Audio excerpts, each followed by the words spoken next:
Selamat malam rekan-rekan semuanya.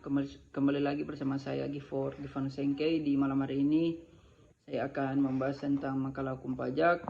Saya kuliah di Universitas Pembangunan Indonesia. Tugas ini saya susun untuk memenuhi tugas hukum pajak. Puji syukur saya panjatkan kehadirat Tuhan Yang Maha Esa. Pada akhirnya saya dapat menyelesaikan makalah dari mata kuliah hukum pajak tepat pada waktunya. Saya menyadari sepenuhnya bahwa makalah ini masih memiliki kekurangan baik dari segi isi maupun penyusunannya. Oleh karena itu saya mengharapkan kritik dan saran yang bersifat membangun untuk menyempurnakan makalah ini.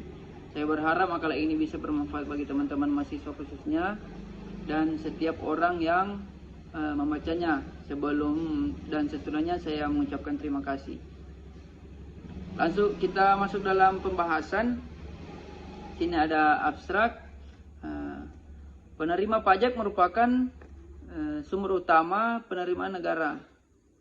Untuk menjamin hal tersebut diperlukan kepatuhan wajib pajak. Kepatuhan wajib pajak yang saat ini masih rendah membuat Direktorat Jenderal Pajak mengusung strategi untuk mengikatkan kepatuhan di antaranya dengan cara meningkatkan efektivitas penyuluhan pelayanan prima, meningkatkan efektivitas pemeriksaan dan efektivitas penegakan hukum melalui sanksi perpajakan. Dalam bab 1 di sini ada pendahuluan, termasuk dalam latar belakang masalah. Hukum pajak mempunyai hubungan erat dengan hukum perdata. Oleh hukum pajak mengambil sasaran pada peristiwa, keadaan dan perbuatan. Sini langsung saja kita masuk dalam selanjutnya. Ada badan.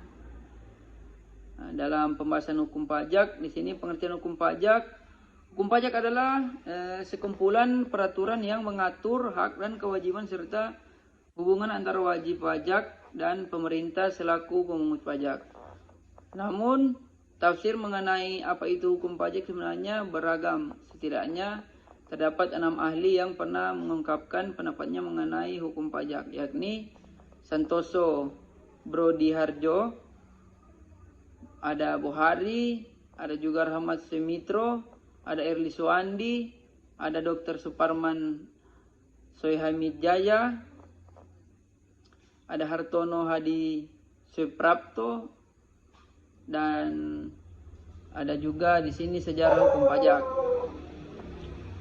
Langsung saja kita masuk dalam sejarah hukum pajak. Pada awalnya, pajak bukanlah suatu pungutan, melainkan pemberian suatu sukarela yang diberikan oleh rakyat untuk raja yang telah memelihara kepentingan negara, menjaga negara dari serangan musuh, membiayai pegawai kerajaan, dan lain sebagainya. Biasanya warga negara yang tidak melakukan penyetoran dalam bentuk natura diwajibkan untuk melakukan pekerjaan yang berhubungan dengan kepentingan umum dalam kurun waktu yang ditentukan. Sementara seorang orang yang memiliki status sosial lebih tinggi dan memiliki cukup harta dapat terbebas dari kewajiban tersebut dengan membayar uang ganti rugi. Untuk di Indonesia, pajak awalnya merupakan suatu upeti atau pemberian secara cuma-cuma oleh rakyat kepada raja atau penguasa. Namun upeti ini hanya digunakan untuk kepentingan penguasa saja, tidak dikembalikan ke rakyat. Dalam perkembangannya, pemberian yang sebelumnya bersifat cuma-cuma dan lebih ke arah memaksa, ini pun dibuat suatu aturan yang lebih baik dengan memperhatikan unsur keadilan. Di sini masuk dalam fungsi hukum pajak. Sebagaimana yang telah disebutkan sebelumnya, pajak memiliki sejumlah fungsi yang didasarkan pada asas-asas yang bertujuan untuk menyejahterakan rakyat. Adapun fungsi hukum pajak adalah sebagai berikut. Yang pertama adalah hukum pajak berfungsi sebagai acuan dalam menciptakan sistem pemungutan pajak yang berdasarkan atas dasar keadilan, efisien, serta diatur sejelas-jelasnya dalam undang-undang tentang hukum pajak itu sendiri. Dan yang kedua, sini ada hukum pajak berfungsi sebagai sumber yang menerangkan tentang siapa subjek dan objek yang perlu atau tidak perlu dijadikan sumber pungutan pajak demi meningkatkan potensi pajak secara keseluruhan. Di sini kita masuk dalam penutup. Saya menyimpulkan bahwa pajak merupakan salah satu sumber penerimaan negara terbesar yang diperoleh oleh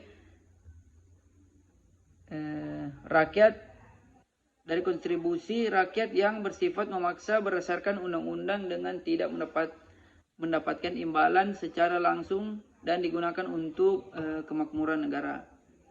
Wajib pajak mempunyai kewajiban melaporkan dan membayar pajak terhutang sesuai undang-undang perpajakan, termasuk pajak penghasilan pasal 21 yang dikenakan atas penghasilan berupa gaji, honorarium, upah, tunjangan, dan pembayaran lain-lain yang diterima atau diperoleh pegawai sehubungan dengan pekerjaan atau jasa, jabatan, dan kegiatan. Di sini ada masuk dalam saran. Saran saya adalah berdasarkan penelitian yang telah dilakukan. Sini memberikan saran-saran untuk pihak-pihak yang terkait dengan harapan dapat bermanfaat untuk penelitian berikutnya. Pemerintah diharapkan untuk memberikan brosur-brosur dengan gambar dan kalimat ajakan yang menarik wajib pajak mengenai pajak penghasilan dengan tujuan agar wajib pajak pegawai tersedia melaporkan pajak penghasilan tanpa perlu adanya peringanan. Terima kasih. Hanya itu yang bisa saya dapat jelaskan dalam tugas di malam hari ini. Saya mengetahui bahwa tugas ini masih banyak kekurangan, masih perlu ada tambahan dan kritik dan saran dari teman-teman. Dan oleh karena itu, di sini saya juga akan mengajak teman-teman untuk jika mau bergabung bersama kami dalam Fakultas Hukum, kami di Universitas Pembangunan Indonesia menyediakan ada beberapa fakultas juga. Ada Fakultas Teknik, Fakultas Sastra, Fakultas Pertanian, Fakultas Ilmu Sosial dan Politik, dan Fakultas Keperawatan.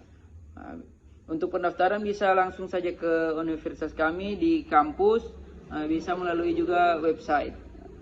Di sini website kami http://bit.ly/pmb-unpi 2022. Bisa teman-teman search di Google, dan jika teman-teman ingin bergabung bisa langsung daftarkan secepatnya. Terima kasih dan selamat malam.